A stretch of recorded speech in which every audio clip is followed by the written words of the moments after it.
జగన్ అనేటటువంటి వ్యక్తిని టార్గెట్ చేసిన తిరుమల తిరుపతి దేవస్థానం కేసులో జగన్ మీద కేసు రాలా, వైవి సుబ్బారెడ్డి మీద కేసు రాలా, ధర్మారెడ్డి మీద కేసు రాలేదు, పాలక మండలిలో ఎవరి మీద కేసు రాలేదు. YV Subba Reddy PA Appanna, PA కూడా కాదు, అతని పేరు చెప్పుకుని తిరిగినోడు వేమిరెడ్డి జీతంతో బతికింది. అతను బోలేబాబా వాళ్ళని బెదిరించుకున్నాడు, తిన్నాడు. బోలేబాబా వాళ్ళే దుర్మార్గం చేశారు. ఆ రోజున ఎంత దుర్మార్గ ప్రచారం చేశారు. దేవుని దగ్గర పెట్టే ప్రసాదం అపవిత్రం చేసే విధంగా ఓసారి బాధేస్తుంది.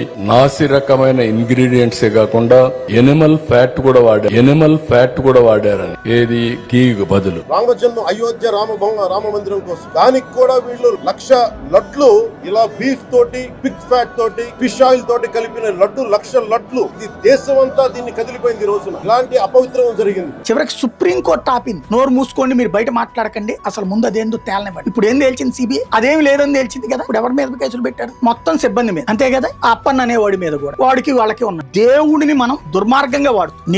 ఖచ్చితంగా ఈ పాపం చేసిన వాళ్ళు మట్టి కొట్టుకుపోతారు.